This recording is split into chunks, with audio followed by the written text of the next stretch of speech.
Okay, thank you. Good evening. Welcome to tonight's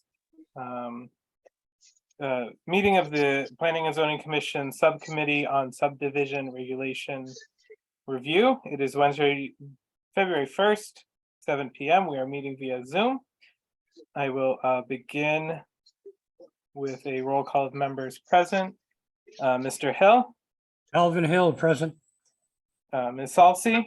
Jane Salcy, present. Mr. Blackmer. Randy Blackmer, present. And Joseph Purdy Brown is present. And Tira, you're usually pretty good about announcing people as they come in. So I will do so. thank you. And then we'll begin item 3, review and discussion of proposed draft. You want to go ahead and share, Tira? Sure. Just JBL is coming in right now as well. Excellent. See, look, like I said, excellent in letting us know. Good evening, Mr. Lanke.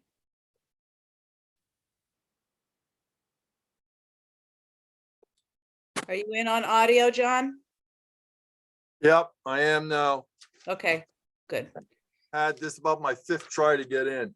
Yeah, you're not the only one having trouble. Apparently Ray is having trouble, and Alvin's video showed on the screen for a while, but his audio did not. So I don't know what's going on, but we'll do the best we can. Yeah, and I had trouble getting on tonight too. All right, so just for clarification of what we're doing, we're looking at the comments sent by the wetlands agent, Marla Butts. Her comments were extensive, but many of them were /are points in language that do not change the content. I feel that stuff I can just go over, make sure they are in fact grammatically correct, and just either incorporate them or they're not accordingly. To make the use of you guys' time more valuable, I would say we should just look at stuff that again is more substantive. You guys all okay with that? Yeah. Yeah, thank you, Tara. All right, so I have it to what is page 8 in my copy of the Word copy of the draft. I know some people have the pagination a little bit differently, the way they have their desktops set up, but it is article 1, section 8, prohibitions. Marla makes the comment on section 8C, no building permit shall be issued for the construction of any building or structure located on a plot or plan subdivided or sold in violation of the provisions of these regulations, nor shall the municipality have any obligation to issue certificates of occupancy or to extend utility services to any parcel created in violation. Marla's comment is that she questions the Planning and Zoning Commission's authority over actions by the building official, suggests that the language here would be better placed in an ordinance, which of course is not what the Planning and Zoning Commission works with. We work with our own regulations. And then Alvin, in response, had suggested an edit that no administrative service permits shall be issued, and so forth. Cindy, I think that you're the best person actually to address this. And I am inclined to agree with Marla on this one. Wherever we've come up where the commission's authority has not really been the entity in question, we've struck the language. But is there something here that we should actually be referring to that is your area that we should be referring to? Well, when the actual beginning of the subdivision is the Planning and Zoning Commission's preview. They're the ones that approve it. Mm-hmm. So then what happens afterwards is when they sell a lot and apply for the building permit, then Donna calls me up and says, I have a building permit for you to sign. And I just review it, just make sure that it's according to the particular subdivision, that lot, and then that it has its frontage and its setbacks. and that the well and the sewer is within the distance that it should be. So if you want to say administration, like Alvin said, I don't see any problem with that because I sign off, Marla signs off, Terry signs off. So it's not really an issue. If you want to So- say, So are you Right. countersigning the building permit in some way? I'm signing a building permit and the zoning permit. So I don't understand what you mean by countersigning. Well, so- just that. Go ahead, Joe. I was gonna say, so the building permit is not valid until it has all signatures, right? Oh, yeah, definitely. They did Yeah, not get a so permit. then where we, so I guess my suggestion would be that our authority is to prevent the ZEO from signing, yeah, exactly. And if et cetera, yeah, exactly. Any building permit. Okay. So does this make sense to you, Cindy? The ZEO shall not countersign any building permit for the construction of any building or structure located on a lot or plan subdivided or sold in violation of the provisions of these regulations, nor shall the municipality have any obligation to issue certificates of occupancy or to extend utility services to any parcel created in violation of these regulations. Yeah, right, because if they're in violation, I don't sign it. Okay, I just Exactly. want to be sure that that you are in Yeah. fact countersigning. That's what it sounds like. All right, so I think Yeah. we've cleared that. Progress already. Let's find the next one. Most of them were in definitions again, because again, that's at the beginning. So just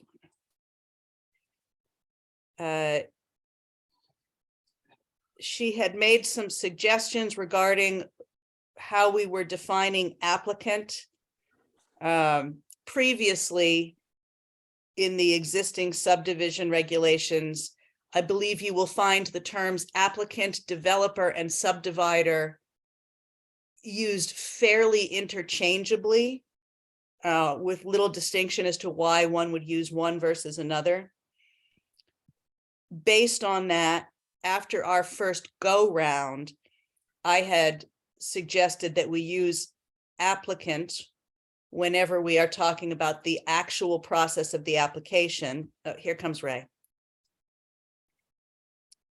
And developer for the actions taken in the development of the property, the construction of the subdivision. But so what I had originally proposed is applicant, any person, firm, corporation, partnership, association, or appointed agent of such person having a legal interest in a parcel of land and who applies to the commission for approval of a subdivision of such land. Generally synonymous with developer, in these regulations, the term applicant shall be used in sections where the application process is the topic. For example, Article 3. Where is that written down? I know, I see her comments, but I don't see yours. Well, You have to scroll it up further. I don't think I have a specific additional okay. comment there. Okay, My comment, so to speak, is the original text in front of you. okay, so any person, appointed agent or appointed agent having interest in a parcel of land who applies to the commission for approval of the subject of such land. In these terms, the term applicant shall be used in sections where the application process is the topic. So Okay. Marla's specific suggestions are to strike firm, corporation, partnership, and association under the justification that all of those terms are captured by the term person in a legal basis. Which is fine. And then she's sort of objecting to the idea of using generally synonymous with developer. I'm fine with striking that and distinguishing between the two. Now I will say about the striking of the stuff about firm, corporation, yada, yada, yada. The commission intentionally deleted that definition of person from the zoning regulations because, and she addresses that later, she asks us to put it back in, because it was determined to be so broad as to essentially be meaningless. If any and all entities are a person,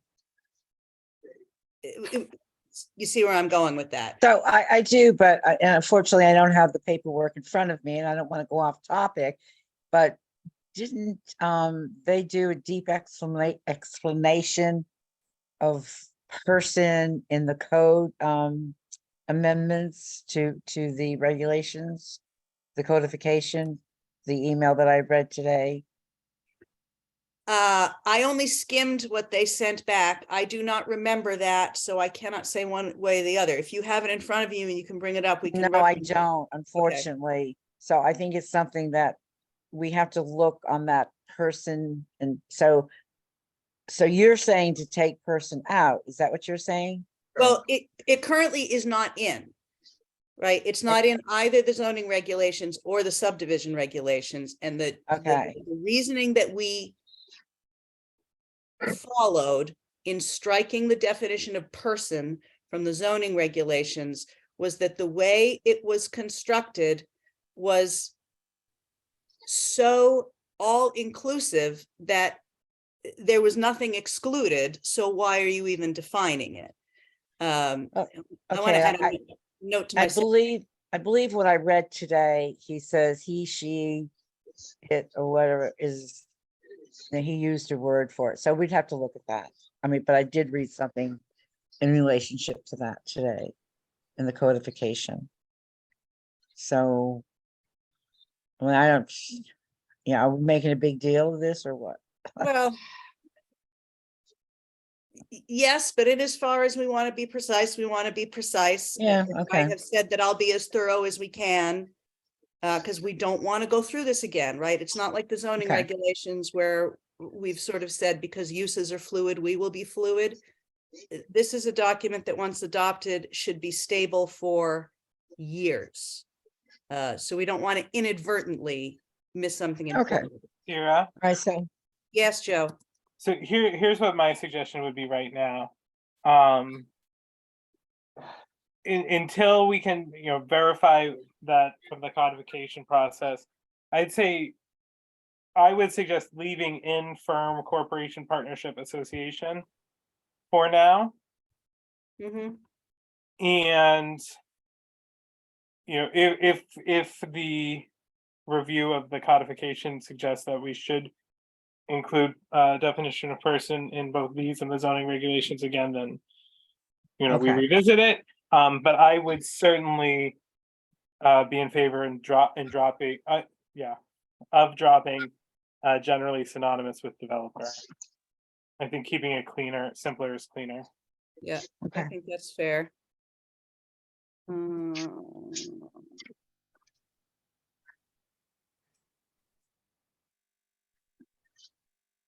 I kind of had a mental note to myself to ask Rich about that as well. Now, he definitely saw the entire draft of the zoning regulations. That doesn't necessarily mean the fact that we did not include a definition of person stood out to him. So I'll make a point of asking. All right, so Ray, I see your hand up. I know I just stepped in on this here, but if you could, to get rid of all that other part, could you put any person or entity? To cover the firm, corporation, partnership, or association, the, entity to cover all that? That could also work.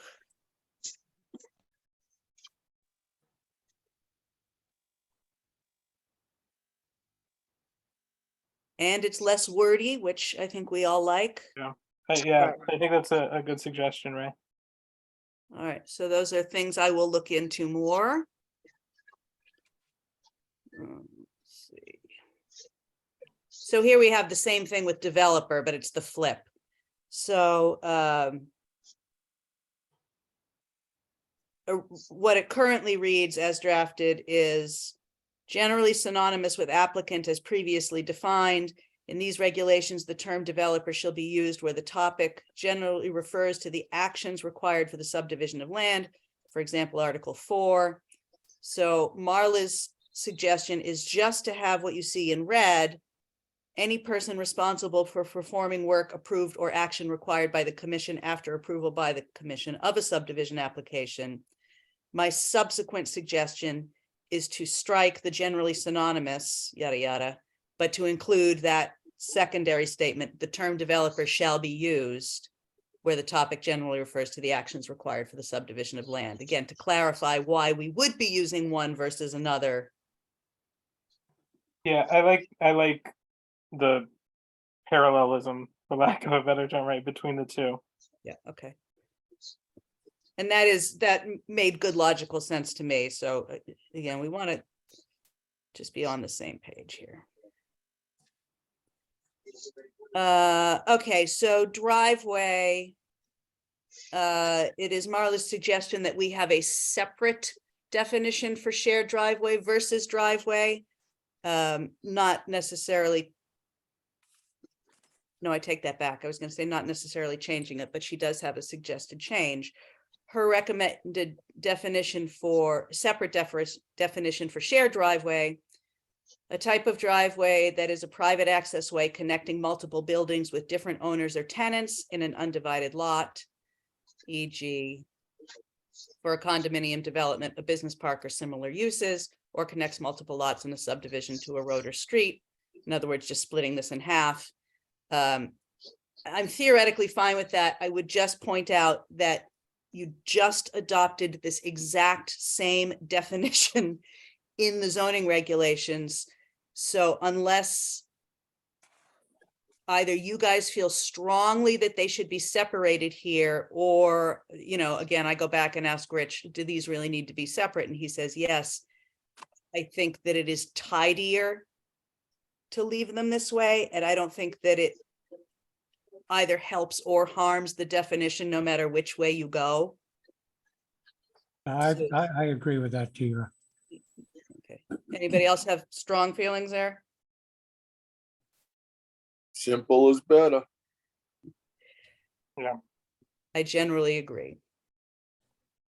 Plus on her thing, she has an undivided lot. If on the shared driveways the way we were looking into it, it would have been, you know, up to 3 separate lots, so they would have been divided. Well, it's both, because the undivided lot thing references the zoning regulations. So in the zoning regulations, if you have an undivided lot, like for a condominium associate, well, like these examples, you're actually required to have a shared driveway so that, you know, every condo unit doesn't have a separate driveway leading out to the street. So this covers both the parameters of the zoning regulations that already exist and multiple lots in a subdivided parcel, which later on in the standards, we're going to describe as having a maximum of 3. Does that make sense? I thought we agreed on 5.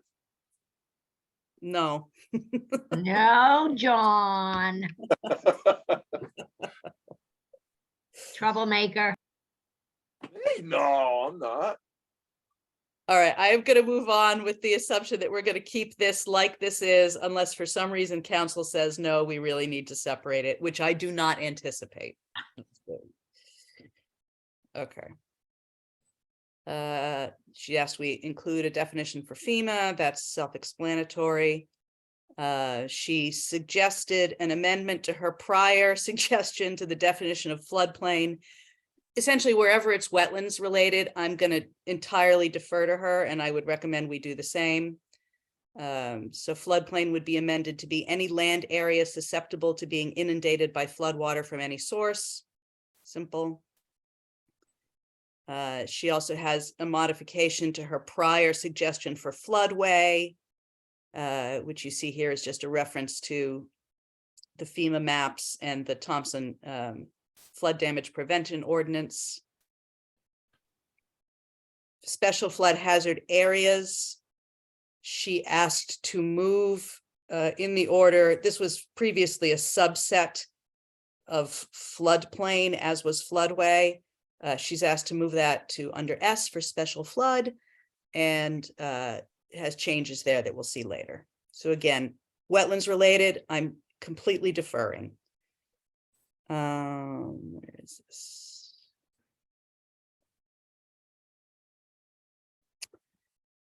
Okay, so and again, later on the principle that we refer to mixed use developments, in other words, where there's a mix of residential and business uses.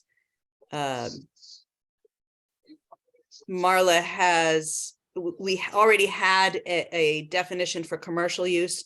Marla has asked that we add definitions for mixed use, industrial use, and residential use. In general, I would say that was fine, but in terms of industrial use, we don't actually use the term industrial really for anything. We no longer have a quote unquote industrial district. We have the business development district, and we have several sort of mixed use districts. And in your zoning regulations, heavy manufacturing is specifically prohibited, which is a lot of what she's trying to capture with industrial. I would therefore suggest we probably don't need a definition for industrial use, but I will read hers and you guys let me know. No harm in putting it in, but I don't think we're really referring to it anywhere. I agree to you. Yeah, so let me Strike just. Then what do the rest of you guys feel about that? Yeah, I think we've leaned heavily on the principle that if it's not in the document, we should not define it. Again, fewer words are better words in something like this. And I do tend to agree. Yeah, so I'm just gonna just put a strike through here. What would, I don't even know what would you want to consider a heavy industrial coming into this area, because that's pretty much, I'll pretty much stick it in much bigger areas where they need, they need more land or water or whatever. We're not suitable for a heavy industrial, in my opinion. Well, indeed. I mean, you've specifically prohibited it, Yeah. or heavy manufacturing, right? So the terms that are used in the zoning regulations are light manufacturing and heavy manufacturing. Heavy manufacturing is defined insofar as you specifically have said that it is prohibited in areas where it might otherwise have been proposed, the business development district, for example. So it differentiates between the two levels of intensity, says that one is a special permit activity and the other is prohibited. Therefore, I would suggest, as we have seemed to agree, we don't really need this here. So that strike through is.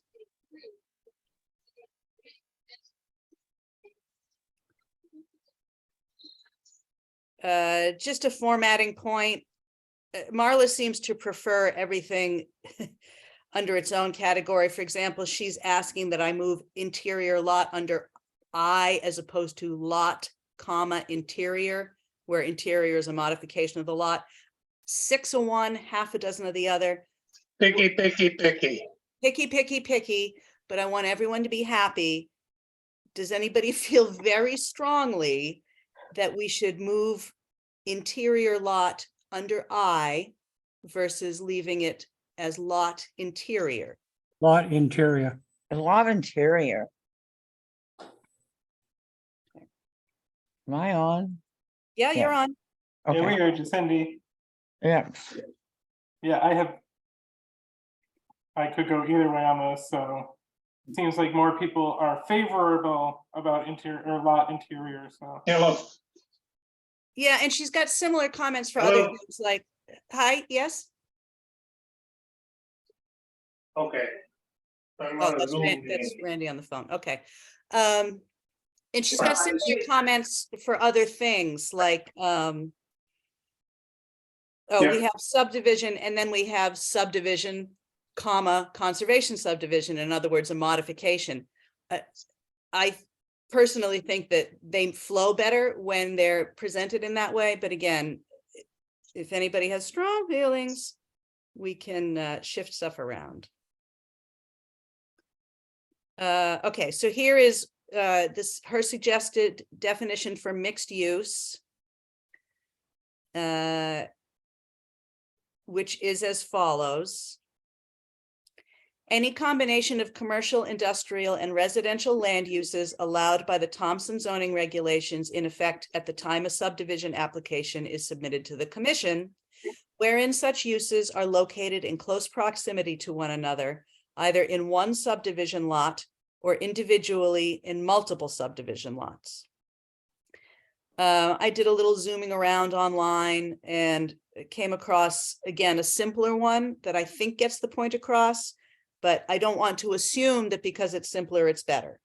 So the alternate that I would propose for mixed use is a property with both business and residential units, including all land amenities and improvements. Period. I like it. How about the rest of you guys? That's fine. Yeah. Yeah, that's okay. I think that's okay, Tara, what you said. Yeah, and at the very least, we would be taking industrial out of Marla's suggestion. Right. anyway, Yes, right? that we would do regardless. I'll go along with that. Oh, Jesus, did I say something good? It's not the first time, John. And I presume it will not be the last.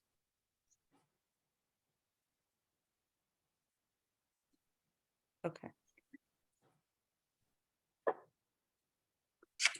All right, moving on.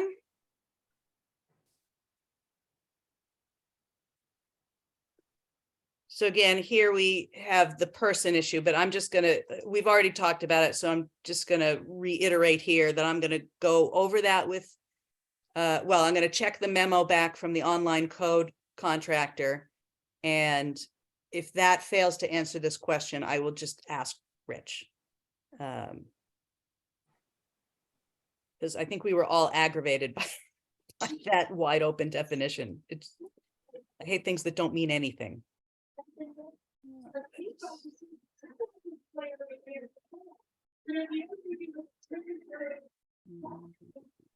Okay, so here again, we're adding, oh, somebody's got a note in the chat.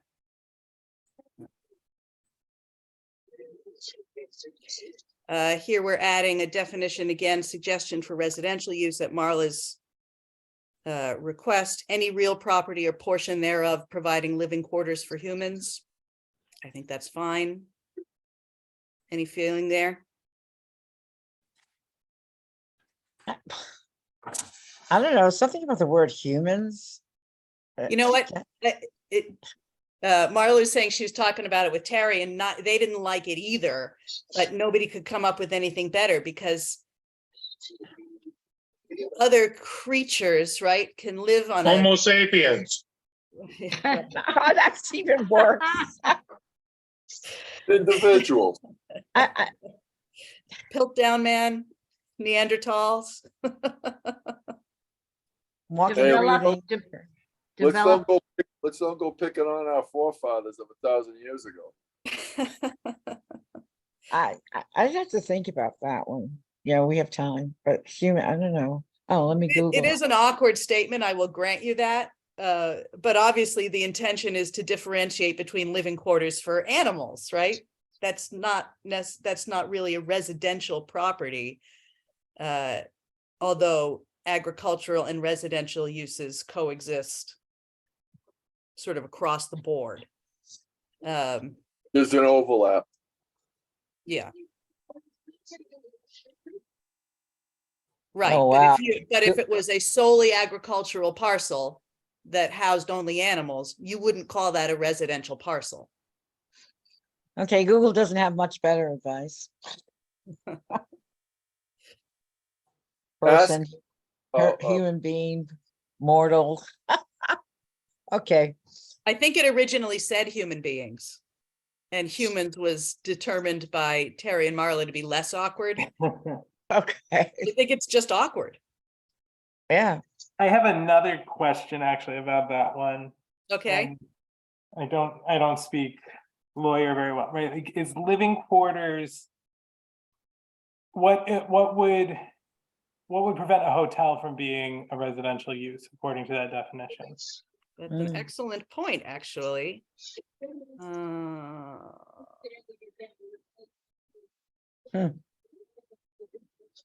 Interesting.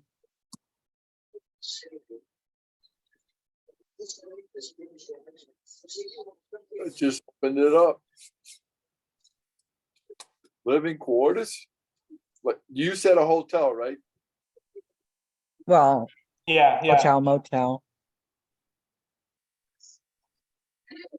Well, you know, if you look at it, yes, a hotel is like a living quarters, but it's But it's a business use, yeah. it's a business use, but it's a temporary stay too. So, yeah, but I'd go with it as more of a business, because you're setting it up to be, you know, for business to take, you know, for people to stop in, you know, and have a place to sleep or have a place to, like an inn, you know what I mean? You get in, Yeah. you got a place to eat. So that is really a business. Kira, Yes, Alvin. any real property, why wouldn't a portable living area like I wouldn't say real property, we gotta define that. Where are we?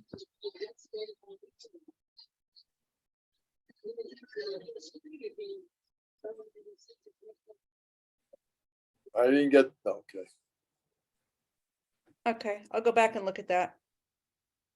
I'll bet you somewhere there is an actual legal definition for residential use that I can ferret out. The benefit of that is it's simple. Again, going back to, we want language to be plain and easy to understand for the user. But it does seem like everybody finds that equally awkward. Residential- Real property, that does kind of look funny, like Alvin said. Should we go with like real estate instead of real property? Real estate or portion thereof? Right. Real Residential property, use, self-explanatory. Well, I actually agree with you, Randy, except that the principle of the definitions in these glossaries for regulations or statutes or whatever is that the plain meaning is not always plain for everyone, right? And that you establish what the term means within the context of the document, so that during legal disputes, there is clarity. No error. You waste less time. Can Uh, you use the word human habitation? Quarters for human habitation? I actually like that better, Jane. That sounds much less awkward. Yeah, it flows better and it's defines it. It's human habitation.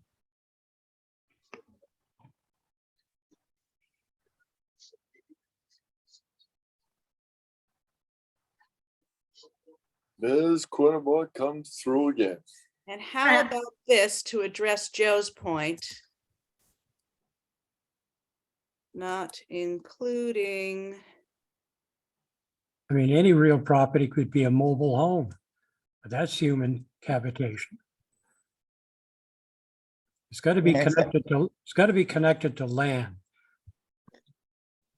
Well, according to what I read, residential use, anything fit for 4 families and under, anything above for the 4 families would be considered commercial.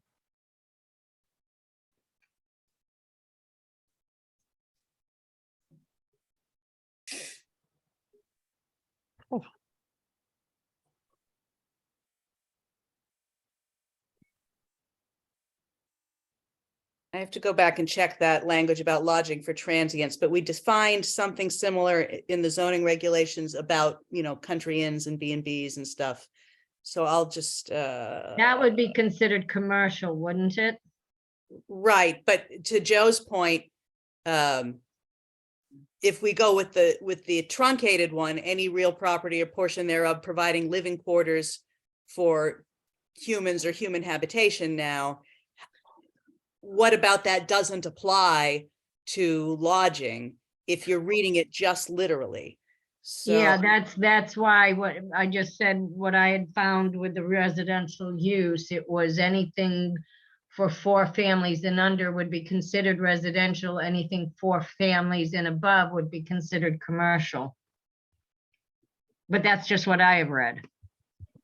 right, but it doesn't address Joe's specific question, because let's say that you had let's say that you had a country inn that had 4 rooms. Yeah, but that's run as a business though, correct? Right, but what you're saying is that if it's 4 families or what, that brings it over into commercial. So all I'm saying is that you can therefore name an exception, which would seem to skirt through that if we don't expand the definition a little bit. So I'm just going to look up and see what we said about in our definitions in the zoning regulations related to lodging and find some way to exclude that from the residential use in the definition so that we can be clear, essentially that it's houses, it's housing. Yeah, Oh,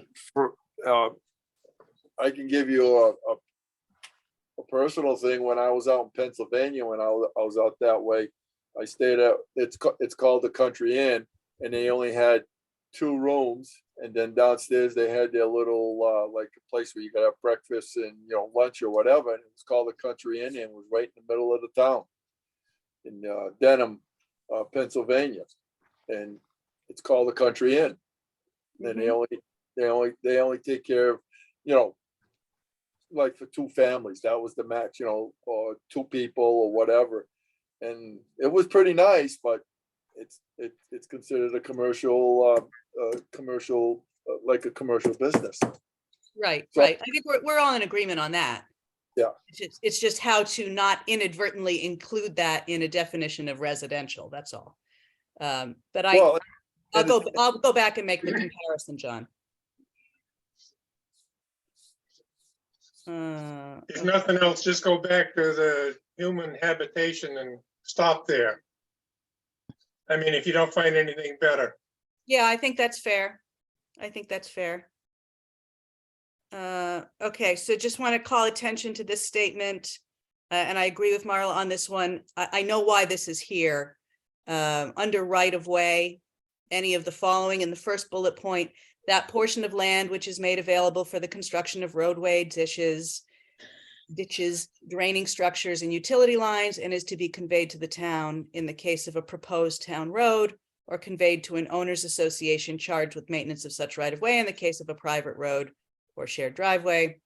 The second statement here, the form and content of the instrument of conveyance shall be subject to the approval of the town attorney at the option of the commission. I know that we added this statement here because one of the commissioners wanted to reiterate that for the protection of the town, but Marla is correct. That's not defining. That's something that would be in the body of the regulations and is in the body of the regulations. We've been very repetitive of a lot of that language that protects and indemnifies the town. So I'm just going to suggest that I agree we strike it here. Right, good. Unless anybody thinks we really need to have it here. Saved another tree. Saved another tree.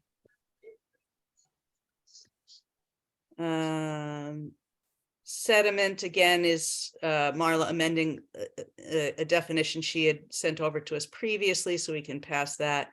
Here's where we moved. You'll see special flood hazard area.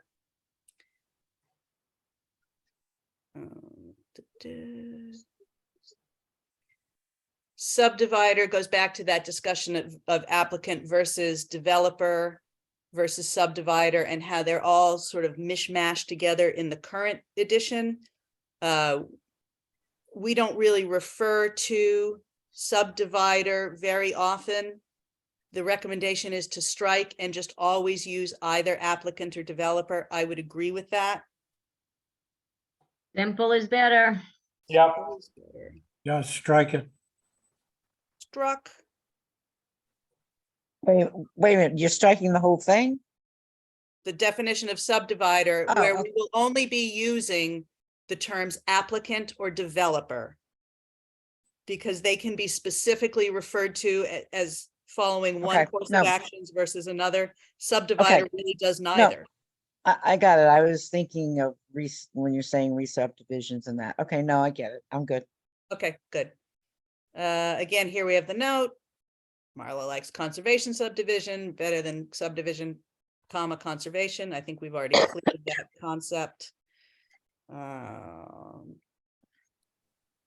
Suggesting that we add a definition for unit, a physical portion of a common interest community designated for separate ownership or occupation.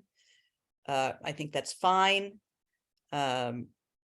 So in other words, if you had a bunch of attached townhomes or apartments, each of those townhomes or apartments would be a unit within the master structure. I think that's fine.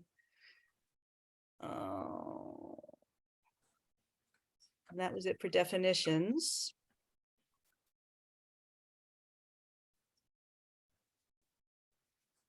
I just wanted to call your attention here to a comment of Marla's. She's asking that we delete the notion of the conceptual subdivision approval from IWC because they are also revising their regulations and they believe they're going to be removing that in favor of this individual permit for the entire subdivision. So based on that, I don't really think there's anything to discuss there. If they're going to change their regulations, we want to be as consistent with that as possible. Agreed.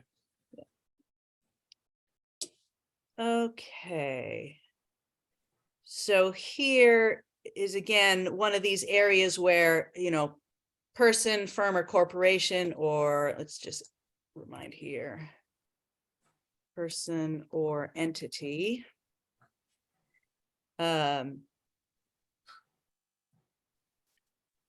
She has suggested that we add this text. I actually think it's pretty good. So it would move things down in the order. So right now, 1, as written, a written application under required documents, a written application completed in full on forms prescribed by the commission, signed by the applicant. If the subdivision or re-subdivision is proposed by a person or entity, now other than the owner of the land to be subdivided, the application shall also be signed by the owner or the owner's lawful agent. So in a very thorough fashion, she has suggested a number of options for the different types of persons or entities, which would then become number 2 and a sub list underneath that. If the applicant and or owner is a corporation, then the signature required is that of a principal executive officer of at least the vice president level. B, a limited liability company, LLC, then the signature required is that of a manager if management of the LLC is vested in a manager or managers in accordance with the company's article of organization, or a member of the LLC if no authority is vested in a manager. C, a partnership, then the signature required is that of a general partner. D, a trust, then the signature required is that of a trustee authorized to act on behalf of the trust. E, an association, then the signature required is that of an authorized member of the association. And F, a municipal unit of government, then the signature required shall be that of an authorized ranking elected official. I think that list is fine. I think it is very clear. I am happy to add that. Please. Does anybody have any comments on that? There goes the I'm tree we just, saved. I'm sorry, go ahead. There goes the tree we saved. Well, I don't get this. Do other subdivision regulations, do they go into such detail as to who is doing the proposal and who owns the property? I don't understand that. Well, I can't answer what other town subdivisions do or don't say on this topic. I can tell you that I am pretty confident that I can cite an example that was on Marla's mind when she made this comment. One Okay. of the applications that came in front of her recently had one of these chains of ownership issues, or who was the authorized signer. And there was something incorrect in the ways one of the documents from the applicant had been presented. So the person who signed isn't the person who had one of these Oh, sets of authorities. Yeah, I know which one she's talking about. Yeah, I figured you did. yeah. So I guess my whole point is, it's messy. That's my whole point, I guess. It's not simple. So whatever. And what is, that's me. So you guys, you're the decision makers. Yeah, no, I would say I agree, like it is completely thorough, and I am grateful to Marla for that level of detail. What I can't say for 100%, and would certainly value the opinion of other commissioners, is it necessary? If it's necessary, I'm 100% for it. My question is it? I should have used that word, Joe. That's a better word. I think that whoever is receiving that, whether it's the zoning enforcement officer or the building official or whoever, should have the prerogative to say, well, we need a different signature. And I think this is overkill to have this whole description here, but like I said, it's only one more tree.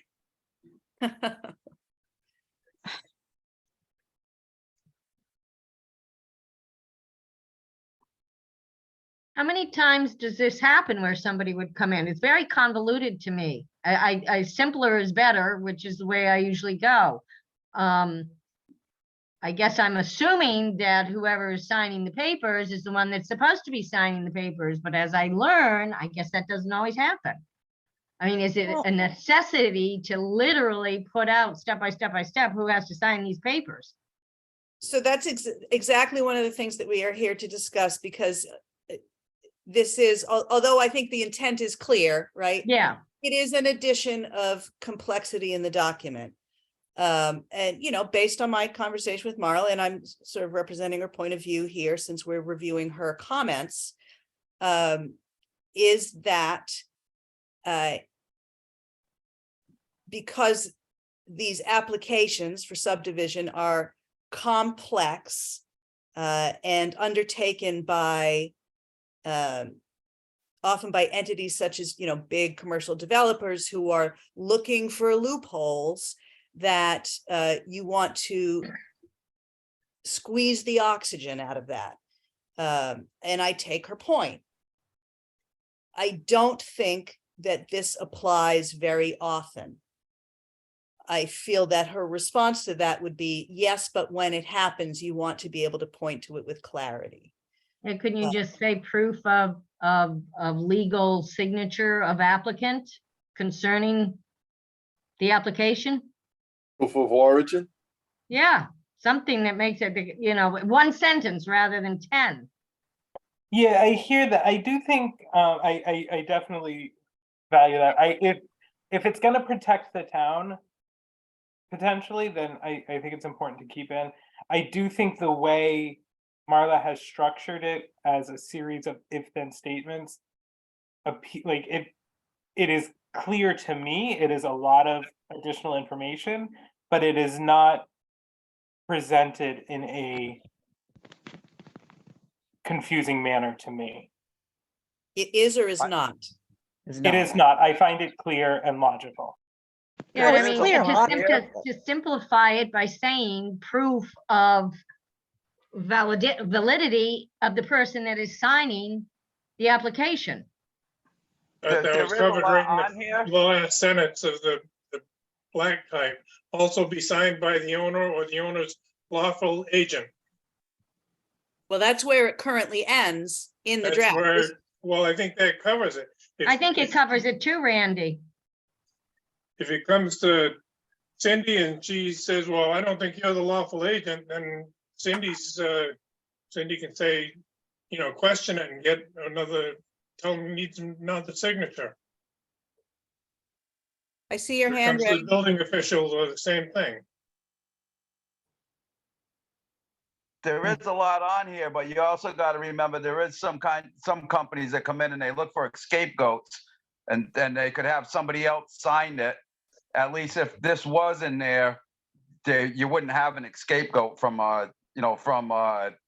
undesirable company. All right, so then I think we ought to go on a little further and put on some more things that the authorized agent has to be certified by the, I don't know, the Attorney General or something else. I mean, if someone comes in and says they're the, one of these signatures that Marla put down, how do you know that that's who it is? If you don't, it just seems like there's a limit to how far you need to go with this. Yeah, It- proof, it's proof a- of authorization. That's, like I said, proof of authorization. Well, I of think the that's what the, signee. yeah, I think that's what the owner's lawful agent is. Yeah. That's what I said. Yeah. Right, right. So, yeah, and again, I'm sort of trying to represent the point of view here that was presented. But just to take this train of thought a little further. I guess I'm just being picky because it bothered me when I read all Marla's comments, and I think that this is overkill, but I'll just be quiet from here on in. Whatever you, No, if the no, rest of no, you think that needs to go, put it in there, but No, I'm actually not suggesting it either way. I'm actually following your line of thought here. So, I think we can all agree that we understand the point that Marla is making here. But on the flip side of that, this particular application that she's referring to, she herself caught it, right? Without having to have had any of this spelled out. so So what what did was you the- do about it? I don't understand what the big deal was on that application. I mean, I think that it's just wasn't, front of mind for her, and that's why this was brought up, so that if you delineate it, you don't get in that situation. I Okay. think that's what she's trying to say. I still don't understand the deal on that application. It's like, wow, okay, all right, I'm done. This wasn't here. How did she handle it? I don't know what the application was, but she evidently must have got past it somehow. She did, and she What was absolutely, under her preview to, Okay, well, it's under her purview to do it, whether this is here or not. well, or I Cindy's. mean, in it this must have case, been, or because this she's is also- overstepped her bound, one or the other. I guess she has more time than me. Well, I Just was kidding, thinking that when guys. I was reading her comments, but Just kidding. I'm just kidding. So again, I'm in this meeting representing her point of view, but from my own position, I see the value of this, but I am mostly neutral. I also agree that provision number 1, as stated, I do not think that is unclear or insufficient, but I, again, don't think there's any harm in spelling this out, and it may be protective in a way that we can't fully anticipate. But it's you guys who decide, and Yeah, I think, I would keep it in, but it seems to me that the consensus of those in this meeting would prefer to strike it. Well, well, if we want to, if it gets struck, if it wants to get, they want to have it stricken, go ahead. If that's all, that's fine too. But then just got to remember one thing, all of a sudden, we could end up with this situation on hand. We don't have nothing to protect ourselves on. So this is what I'm That's gonna how I'm do. looking. This is what I'm gonna do. Instead of actually deleting, I'm just gonna strike through it.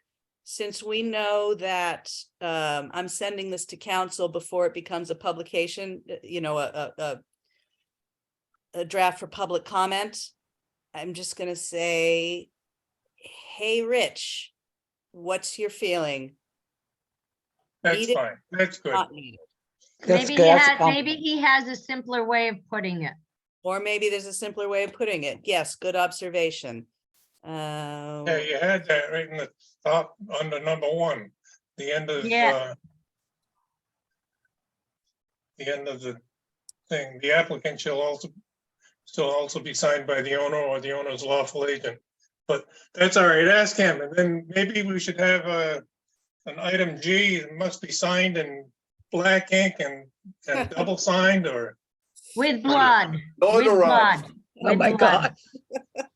Now we Glad get- I'm not the only one that has a sense of humor. And then they can spit in each other's palms. Hey, that seals it when you do that. It does, absolutely. When I was growing up, absolutely. You spit in your palm and you shook hands. That is so unsanitary. Yeah, I'm sorry, I blasted loud. I'm sorry, guys. but it Hold it worked. through it. It worked. All it- right. Or it gets, or you have a piece of paper with the people that assign it, that, you know, that are the lawful, you know, the one that's the agent or whatever. Just, if it gets notarized, you know, let them go down, and pay the $10 or $15, whatever, $20, whatever, get it, and they put it get notarized. There it is, it's covered. All right, so So- these are, we are all, I think we're still under required documents here, right? Let me just scroll up. So just to go back to what Sean says, we do, even though we're in the process of trying to get our applications updated, I've been working on it for the last 2 weeks. We do have some, well, I guess the home occupation permit, the homeowner has to sign. But I think there's some of the other application that's on it. So I'll take a look. In fact, I'd be surprised if they don't all have Right, applicant or owner, if not the applicant. right.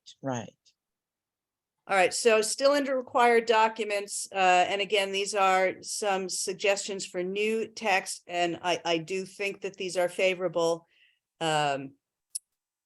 Because I don't think we had amended the prior list to include the documents dealing with owners associations or maintenance agreements. So she has suggested this. I think they are fine, but again, for your consideration and discussion.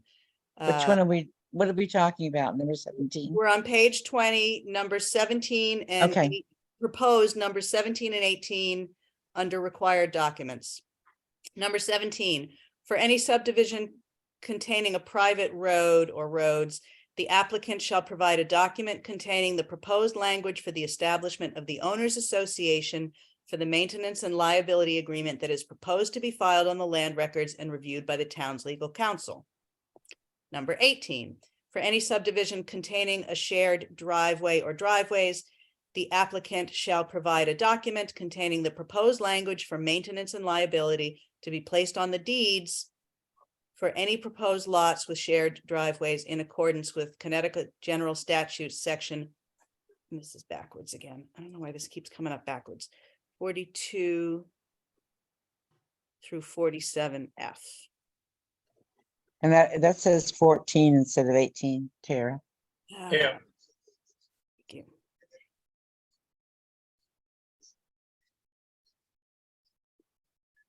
I don't know why I did that weird thing in the formatting, but yeah, I mean, that will actually correct Okay. itself in the outline Yeah. when I do it, but that's all right. Right. I think that's perfectly logical and rational. We have referred in other places to the necessity for such documents, but here it's all encapsulated under the required documents for the application itself. Any objections to Okay. that inclusion? No, it's simple enough. All right. Well, this was a move of this item B.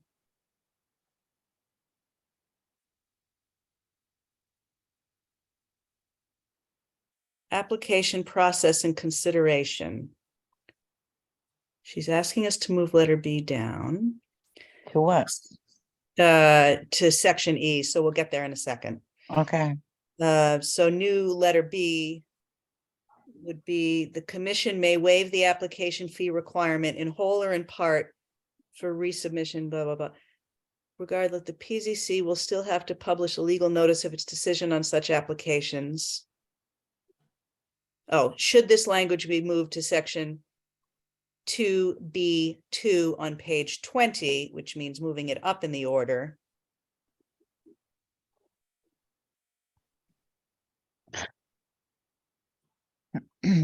Which is actually would be, well, it's 2 if we strike this stuff.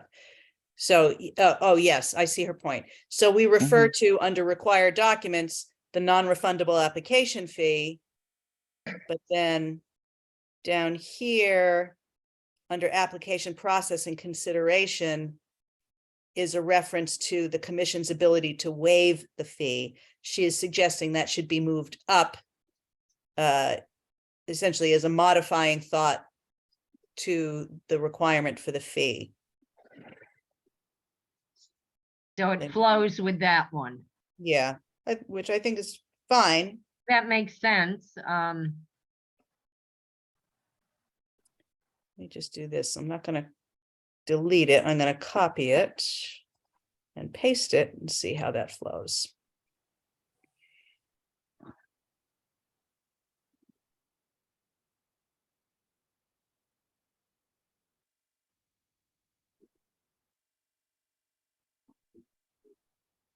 And obviously the outlining here is wrong, but so a non-refundable application fee is described in the table of fees, Appendix A, also inclusive of any land use fees required by the state of Connecticut per section 22A-27J of the Connecticut General Statutes as amended. All application fees shall be made payable to the town of Thompson.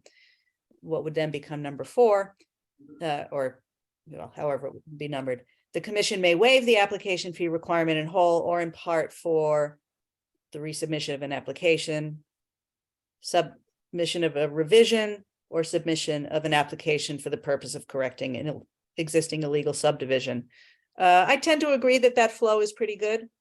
I do too. Yeah, that sounds good. Okay. Agreed. It's together, which makes it simpler. Yeah, okay. You're not going back and forth. All right, I shall make it so.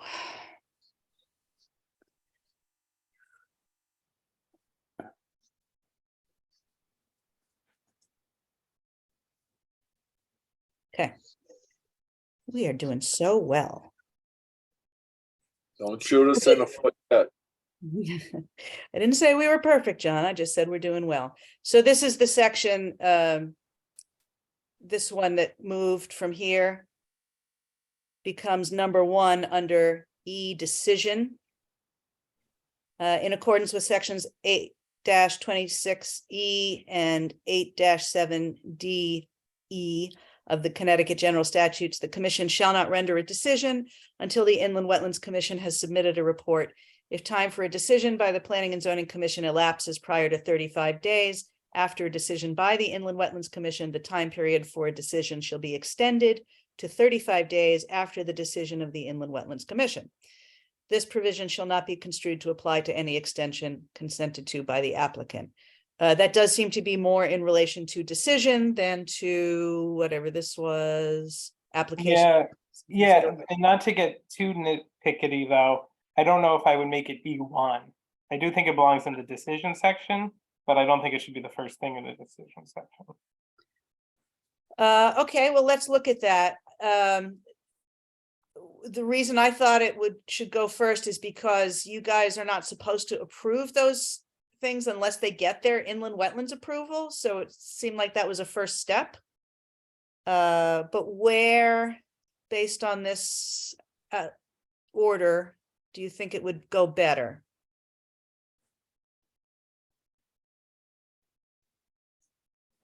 Perhaps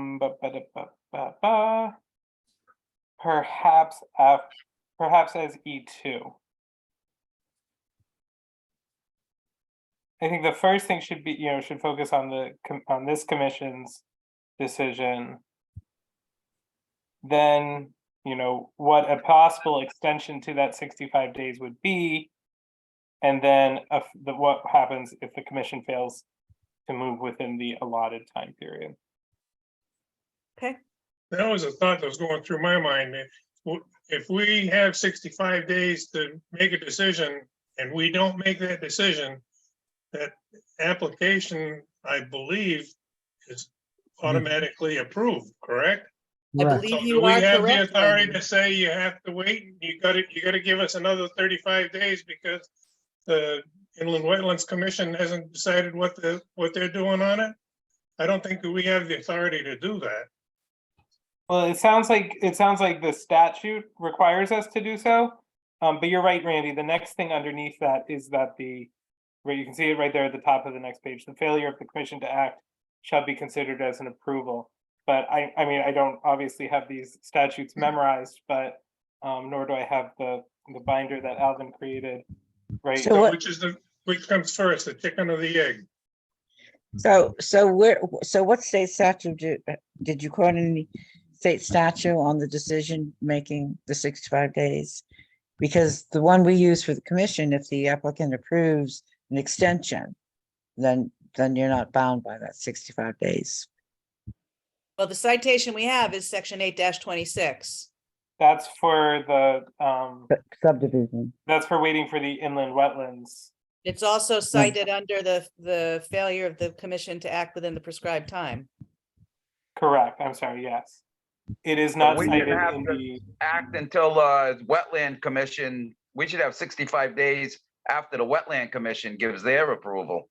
We shouldn't be Right. approving nothing until it goes through the wetlands. So until the wetlands approves it, then you shouldn't even open the public hearing.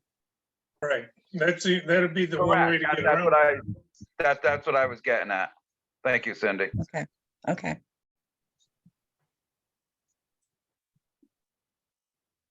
So we just watch it close and not open a public hearing or receive one until they have the other things in the ducks in a row, like with inland wetlands. I have to tell you that I'm inclined to move that back to first in the order based on that. Because it's saying that you are waiting for the decision of the Inland Wetlands Commission, which I think you have to. I would agree with that, Tara. Okay. Yeah. I revised my original hesitation. Could you also throw in there after we get there, say in between all of that, you could call a special meeting just to get it before the 65 days or something to help that applicant or whatever? Because you can call a special meeting.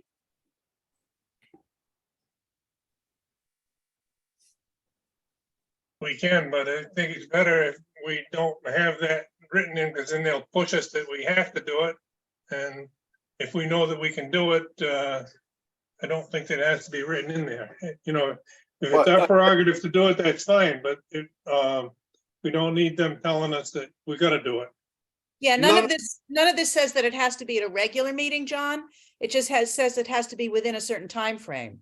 So within that time frame, it could be a regular meeting or a special meeting. If I'm following you, which maybe I'm not. Well, yes, yeah, because a lot, if we go, like Randy had just said in that, if we go to 65 days, then it's an automatic approval. Okay, even without the inland wetlands input. And that's why we go to inland wetlands on a lot of things, is because we want the input. Is it feasible? Is it not feasible? Or whatever the case may be. But if it does, we get their answer in between that, and it's getting close to the 65 days, well, we have that right to call a special meeting. If we don't have to put that verbiage in, but it's just food for thought. Yeah, you can call as many meetings within the 65-day period as you feel you need to resolve it. But Or if we don't, 65 days plus the extension. if we don't accept their application until they're through the wetlands, then we have the 65 days from when we accept their application. So if we tell everybody they have to go through wetlands before we even open the application, so then, we would have the 65 days. Correct. I believe I'm following you, Ray, and I believe that is exactly correct. And I think that's why I landed it here in the first place. Then leave it alone. I think that makes sense. Leave it alone. All right, I feel we've.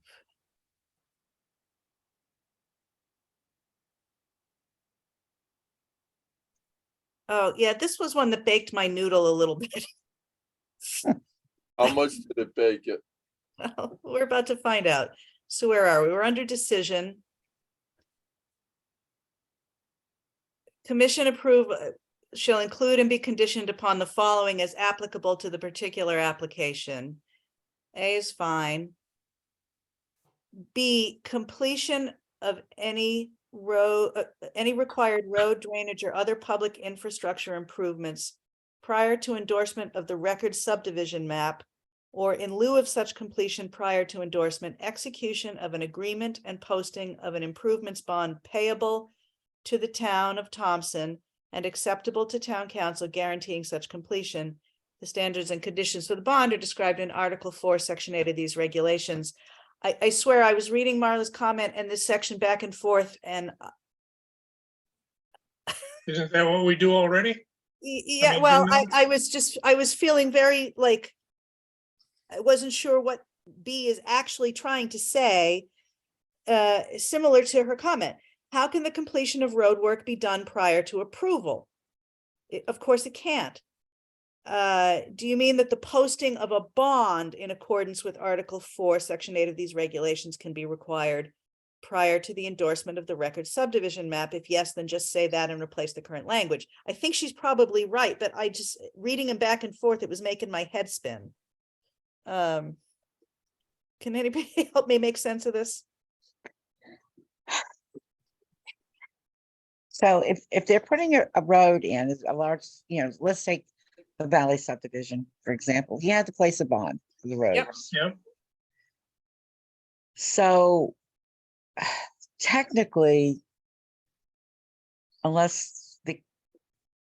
technically, the building office or the CEO cannot sign off on a home that was built until the road is approved. Technically.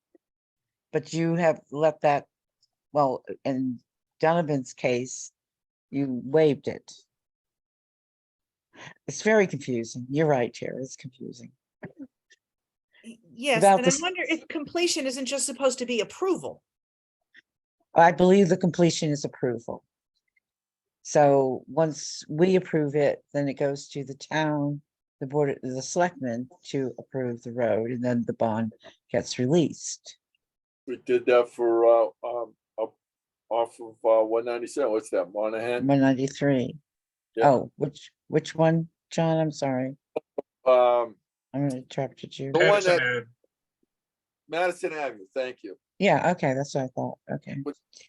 We had to Yes, approve and the the, road is not completed. Right, But because the you road- can't, but you the- can't complete a Yeah. road before it gets approved, so I think I just figured this out. I think this is approval Approval of by the the road for the Director town. of Public Works. Right, the public work, well, yes, the public work has to approve it too. Right, I think that is actually what that is supposed to have been. I don't know why it got left that way. Let me see if that reads the way I think it reads now. Okay, all Let me right. just read it out loud. Commission approval shall include and be conditioned upon the following as applicable to the particular application. Skipping A, approval by the Director of Public Works of any required road drainage or other public infrastructure improvements prior to endorsement of the record subdivision map, or in lieu of such completion approval, then prior to endorsement, execution of an agreement and posting of an improvements bond payable to the town of Thompson and acceptable to town council guaranteeing such completion, blah, blah, blah.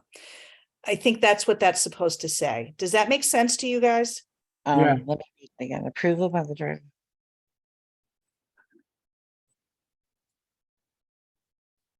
Oh, so what you're saying is the Director of Public Works has to approve the specs, the site plan Mhm. before, and it has to endorse it and say, yes, it passes, then the subdivision applicant comes to us. Yes, and I would also suggest that that means A and B should be flip-flopped. So what are we using that word endorse? I mean, how, where did that word endorsement come into play here? Honestly, Cindy, I think that's probably a carryover from the existing subdivision regulation language. Okay, And probably something we didn't look at that closely because it wasn't like conceptually pressing. okay, okay. That's a But- guess, though. That's a total guess. Because aren't we approving as opposed to endorsing? We're approving the record subdivision map prior to endorsement. Yeah, that has to really be taken a good look at. I'm Is that sorry. supposed to be acceptance? Or instead of or could be endorsement? acceptance, yeah, Does it mean a signature? yeah. Well, he had, the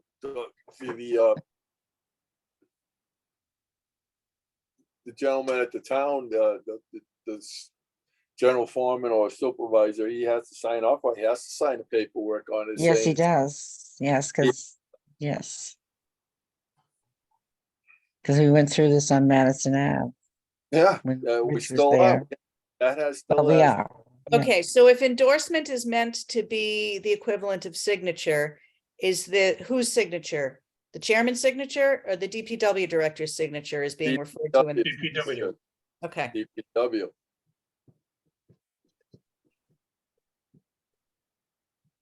Cause he's the one that's gonna have to maintain the road once it's turned over to the town. So you wanna get as much improvement and, it meets all the specs and everything, so we don't have to go in there and do something in it within 5 years, you wanna at least wait 10 or 15 years before you wanna do something. That's why.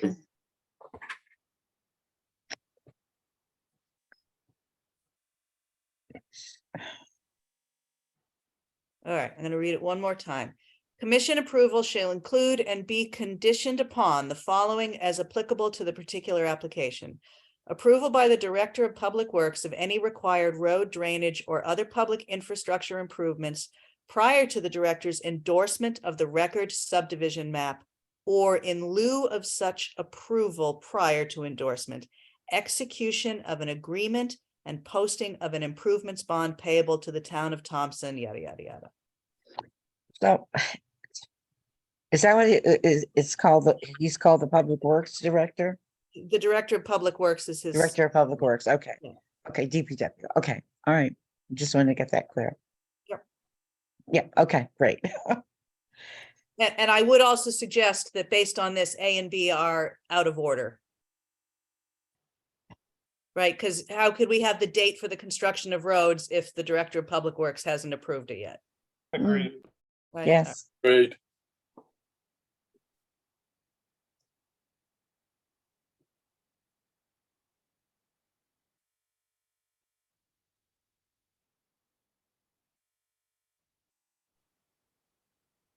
Ugh, I hate the way this gets wonky with the formatting every time I move something. Yeah. around. it Okay, does. I think that is significantly clearer. Now, how about this puppy? Oh, okay, so we have some long suggested language to replace item C here. So as currently constructed, commission approval should include and be conditioned upon the following as applicable to the particular application. Item C, presentation of written conveyances and certificates of title in a form satisfactory to the town council for roads, easements, open space, parks, or playground dedicated to and accepted by the town, and easements for storm drainage, sanitary sewers, and rights of way to be dedicated to the town, describing the land involved and the privileges of the town. Such land not to be dedicated to the town shall also be confirmed by written conveyance satisfactory to the town council, describing the land involved and the privileges of the owner. All conveyances shall be accompanied by an appropriate map delineating the land involved in accordance with the standards of these regulations unless such land is shown on the record subdivision map. That's as currently written. What she is suggesting is letter C would read presentation. Oh, so let's start from number 6.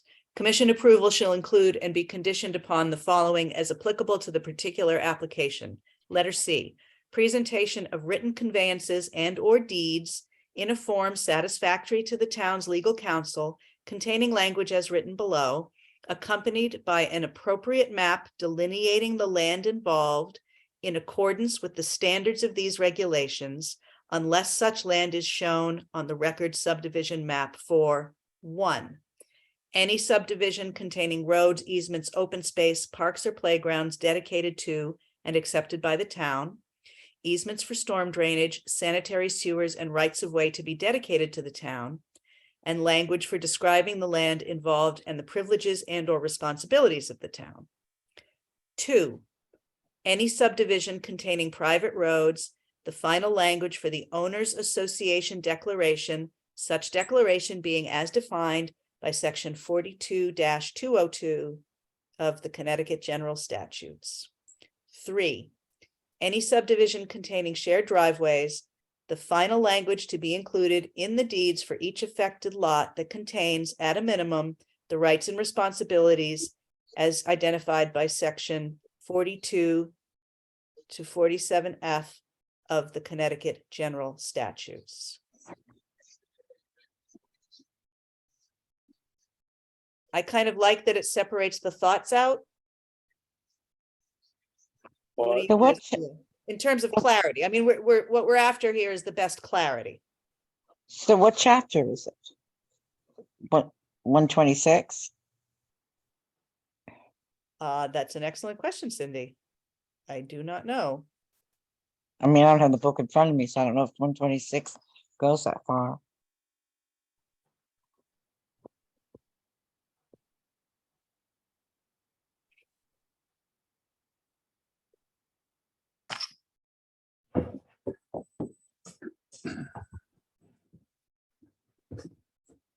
Just Mr. Chairman, just so you know, Jane has to drop off. So she is exiting the meeting. Okay, thank you. Okay, again, the purpose here is to make sure that what we are saying is not only correct, but also clear. So I think the question we're answering is which of these two presentations is more clear? Letter C as currently constructed, or letter C modified to include the sub list of 1, 2, 3 there. I volunteer, I like Mila's presentation. I kind of do too, Alvin. Yeah, I like that everything in order. If there's 2 or 3 choices in a paragraph, I like it in order like that. Anybody else have any feelings on that? I'll go along with it. All right, so I'm going to do a little copy paste-o.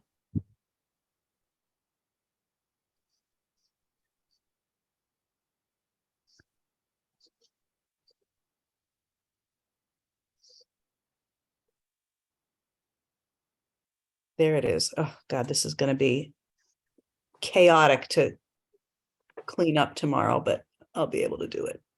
This day after we get through the meeting, you'll have it done by daylight. Thanks for the suggestion, Randy. Let's see, what was this? You thrive on pressure. Sometimes.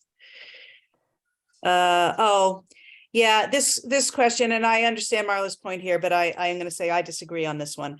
So under this provision for, where are we here? What is this subsection? Regarding the decision.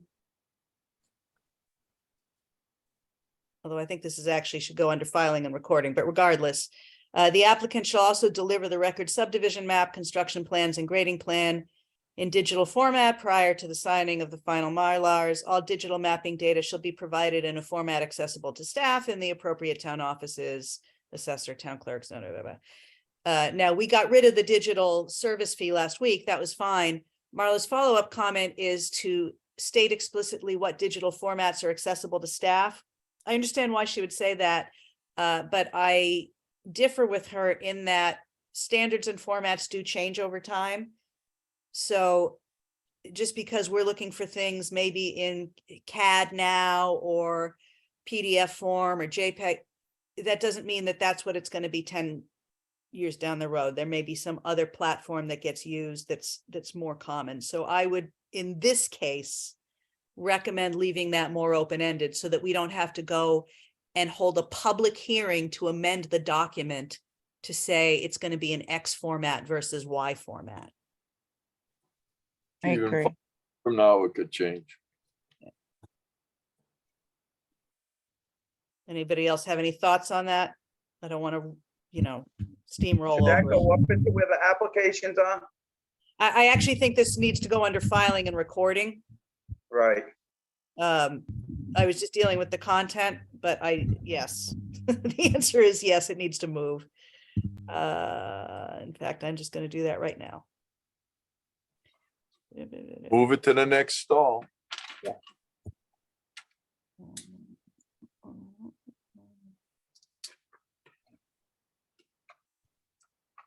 I believe that is where it should go. So that would be number 2. And I'll fix the outline order. Don't worry about that.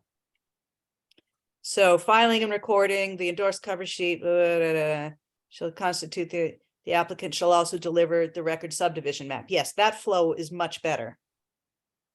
That makes sense.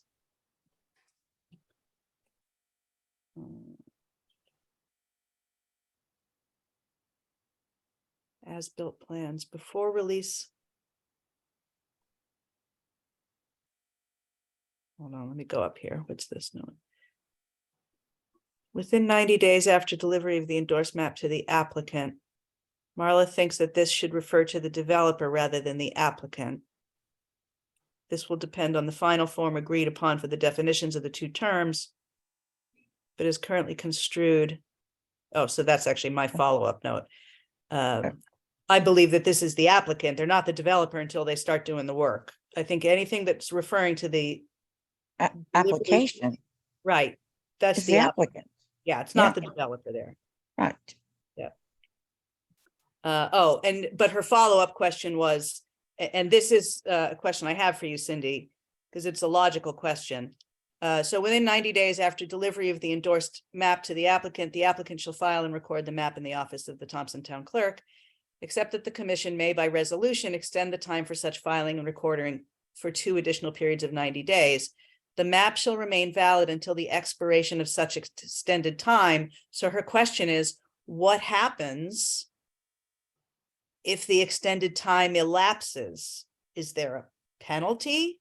Is there something recorded on the plan to indicate?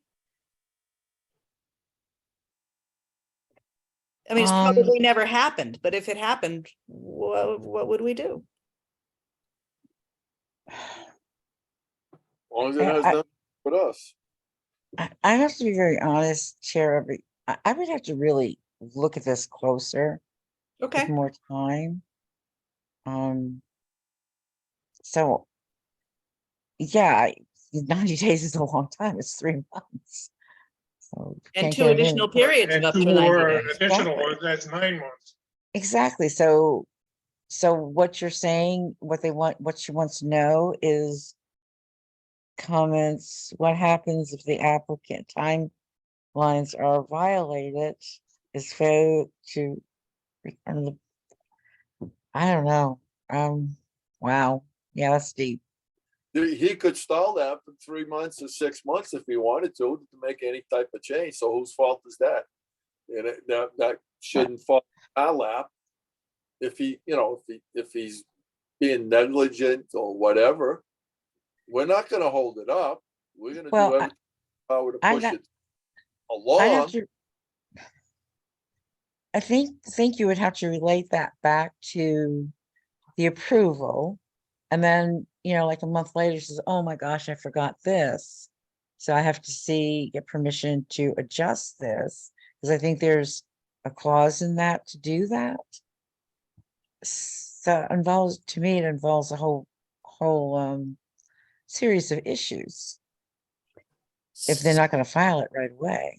So I wonder if after 9 months, where it doesn't get filed, are they required to come back for reapproval, like open the whole public hearing process with all those associated costs? Is that the penalty? Well, we'd have to check the specs of the statutes for that too. I'm What Why happens- just would trying to think somebody through wanna- logically what it would be. Why would somebody want to hold off for 90 or another 180 days after that? This is just turning the Mylar in, right? Yeah, pretty much. Presumably, yes. So I think it makes sense to just simplify things, to shorten it, and say within so many days of delivery of the endorsed map to the applicant, within like 30 days, do it, not forget about the 2 extensions and all that stuff. That just leaves more room for things to fall through the cracks. Well, the only thing on that, Randy, is you have to check the state statutes to see if the state statute permits those 2 extensions, the 90 days to begin with. I mean, who permitted that in the first place? I Was don't know. it the commission and past commission and regulation, or is that actually in the statutes? I don't remember it being in our subdivision regs, but I Do you know- mean, something that we put in, but it's possible it was. Do you know the answer to that? If it's in these statutes, Tara? I do not know if it's not Okay. specifically cited. Right, you're right. Okay. Well, this is something that needs to be looked into further. Kira, Yes, Alvin. Yeah. let me read 8-26C. Please. Okay, In the case of a subdivision plan approved on or after October 1st, 1977, Mhm. failure to complete all work within such 5-year period or any extension thereof shall result in automatic expiration of the approval of Yeah, such but this plan. is just a file of the Mylar. This has nothing to do with 5 years down the road not getting it done. Mhm. But right. but that's in that statement. So do you think that statement means that they're not, they don't have to file their Mylar until they start the project? It's an automatic expiration of the approval. Well, if they filed a Mylar and they didn't do it in the 5 years, then they'd have to unfile the Mylar. And I don't even know if that's such a word, but No, cancel the complete- Mylar. Yeah. To complete all work within such a 5-year period. Mm.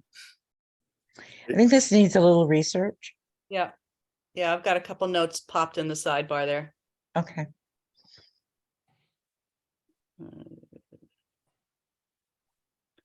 All right, what's this? I'll be back in a sec. Okay. We're closing, we're gonna stop, we're gonna shut this at 9 regardless of how far we get, but I think we're almost through her substantive comments anyway. Let's see. Before release of any improvement bond or before the commission endorses any record subdivision map to permit filing or recording with the town clerk. When no improvement bond has been posted, the applicant shall present construction plans meeting the standards of these regulations showing. This does, okay, so she's saying this doesn't make sense. I assume she means the whole provision. Again, suggests replacing applicant with developer. But we're still talking about the application process here, so I'll disagree with that. Well, so I do understand her point, right? If we're talking about releasing a bond, So maybe, yeah, work has been done, and I do even see a little, I saw her point, more so I see her point here, but even on the previous one, right, if they're delivering an endorsed map, or if they're looking at endorsed plans, they've already been approved, they're no longer applying. Right, don't you, I think they stop being an applicant when their application is approved. Yeah, I agree with you on that. Okay, I can accept that. I guess I was considering the completion of the filing and recording, the conclude, like all that process, the conclusion of the application. So shouldn't as-built files be before? Well, shouldn't that be the first one?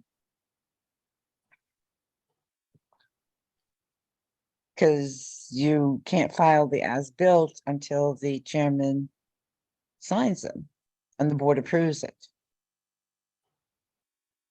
I think the thing that doesn't make sense to me is why are we talking about a release of an improvement bond under as-built plans? Okay. Okay. Yeah, that too. So let's do this first of all. Because that doesn't make a lick of sense. Let's see if it makes a little more sense, at least to start reconstructing it now. Before the commission endorses any record subdivision map to permit filing or recording. Yeah, okay. So you just said, doesn't this belong further up? Apparently so, because the record subdivision map is part of the filing and recording. Right.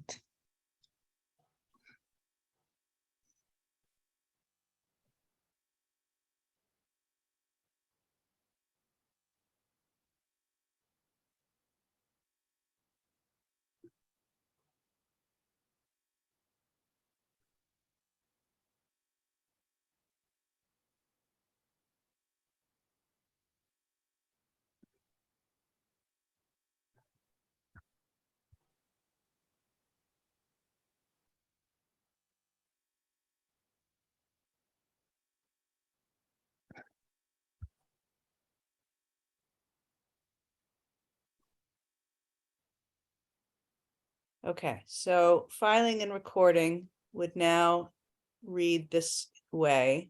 Hmm. And I don't know if we're on letters or numbers now. I think this should be a number. 1, before the commission endorses any record subdivision map to permit filing and recording within the with the town clerk when no improvement bond has been posted, the applicant shall present construction plans meeting the standards of these regulations showing streets, drainage, and other subdivision improvements as built, including the location of any water mains, sanitary sewers, and gas mains, and also showing clearly where the as-built plans differ from the approved construction plans. Am I totally off my nut? We shouldn't even be talking about as-built here. Because as-built is the final form. Right, and Yeah, there's I- literally a Yeah, section that's, coming up. you know what, you're right. It's like filing and recordings, but what's the filing and the recordings? You file and record an as-built. But when? How can you file an as-built until it's built? This is all the preliminary stuff. Okay, so I guess what we have to find out is, does the chairman and the commission approve the site plan for the subdivision as built to be filed? And then each individual lot has a Mylar that has to be filed. I think, I don't know. I would have to check. But that's my question. Is that a Well, legitimate question for those who have experience in the town of Thompson? then why don't we just put this, get to review it over again, get your. Okay, get point the answers. Okay, I agree. back to it. Get the answers. Right. No sense us standing here, whistling Dixie with it. Let's get the right answers and then we can finish it. Okay. God, every time we touch this, I am astonished that anything has ever successfully been built in the town of Thompson. Yeah, Honestly, like this is after we've gone through it and immeasurably improved it. And we're still finding all of these logical loopholes and Mm. double backs. Mhm. It's hurting my head. Okay. I got Advil's upstairs for you. Thank you, John. Let me just look ahead. I want to look ahead a little bit here. Because I think both as-built plans and release of bond make no sense in the section referring to application. Okay. Okay, and I just want to see if there was anything else. Oh, we had a very minor couple. I'll just quickly breeze this. Marla made a comment regarding to the commission's ability to waive minimum lot sizes for conservation subdivisions. She said they have to be referenced in the zoning regulations. They are already referenced in the subdivision regulations. So just to clarify that, I added a citation according to the provisions of Article 5B, Section 1 of the zoning regulations. That was a very simple one. This one referring to the town of Thompson driveway ordinance is going to be a little more complicated to unravel. Because the Thompson driveway ordinance refers to documents that do not exist as containing standards. But the Thompson driveway ordinance is still what controls the construction of driveways. So that's like an unsolvable problem. Do you have, can we get a copy of that, of the ordinance? Or we can go. Yeah, look the at- driveway ordinance is online. But So- it refers to some document that supposedly lives at NECOG. None of us can confirm its existence. The building office can't confirm its existence. Okay. DPW can't, I can't, it doesn't exist. How about Okay. NECOG? Can they confirm it? Because if they can't confirm it, I'm pretty sure that the reason I can't confirm it is because I asked them and neither could they. they don't know it either. Because, I mean, it they- probably existed at one time. Well, yeah, that's what I mean. It probably did exist at one time, but now they can't confirm that it does exist. So how can we use something that supposedly blink, blink does not exist?